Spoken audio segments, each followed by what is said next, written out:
Supreme court में article 63A नजरसानी अपीलों पर समाअत आज फिर होगी। चीफ जस्टिस काजी फाइजीसा की सरबराही में 5 रुकनी लार्ज बेंच समाअत करेगा।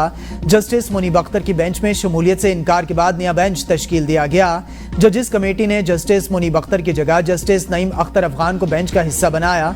गुज़िश्ता रोज सुप्रीम कोर्ट बार के सदर शहजाद शौकत ने दलाइल दिए। वफाकी हुकूमत और पीपल्स पार्टी ने नजरसानी दरखास्तों की हिमायत, जबकि PTI के वकील बैरिस्टर अली जफर ने बेंच की तश्कील पर एतराज उठाया। पाकिस्तान के डिफॉल्ट की ख्वाहिश करने वालों का मंसूबा नाकाम हुआ। वज़ीर-ए-आज़म शहबाज शरीफ कहते हैं, पूरी कौम ने गुज़िश्ता बरसों में एक गिरोह की नाअहली की वजह से मुश्किलात काटी।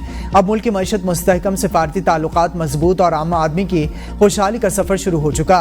IMF प्रोग्राम के इजरा से मईशत में मजीद इस्तेहकाम आएगा। वज़ीर-ए-आज़म शहबाज शरीफ का महंगाई की शरह 44 माह की कम तरीन सतह पर आने का खैर मकदम।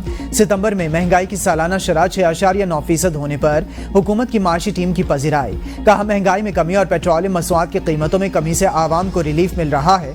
शरह सूद कम होने से मुल्क में कारोबारी सरगर्मियों में इजाफा होगा। वज़ीर-ए-आज़म का मुल्क से ट्रैकोमा के खात्मे का खैर मकदम। और टेस्ट मैचेस सीरीज खेलने पाकिस्तान और इंग्लैंड क्रिकेट टीमें मुल्तान पहुंच गईं। पाकिस्तानी टीम के 5 खिलाड़ी कराची से मुल्तान पहुंचे।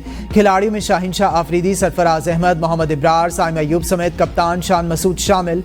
इंग्लैंड टीम की क़यादत ऑलराउंडर बेन स्टोक्स कर रहे हैं। इंग्लैंड की क्रिकेट टीम 2 और 3 अक्टूबर को आराम के बाद 4 अक्टूबर से अपनी प्रैक्टिस शुरू करेगी। पाकिस्तान और इंग्लैंड के दरमियान पहला टेस्ट मैच 7 अक्टूबर से मुल्तान क्रिकेट स्टेडियम में खेला जाएगा। दूसरा टेस्ट भी मुल्तान में 15 अक्टूबर से होगा, जबकि तीसरा टेस्ट 24 अक्टूबर से रावलपिंडी में खेला जाएगा।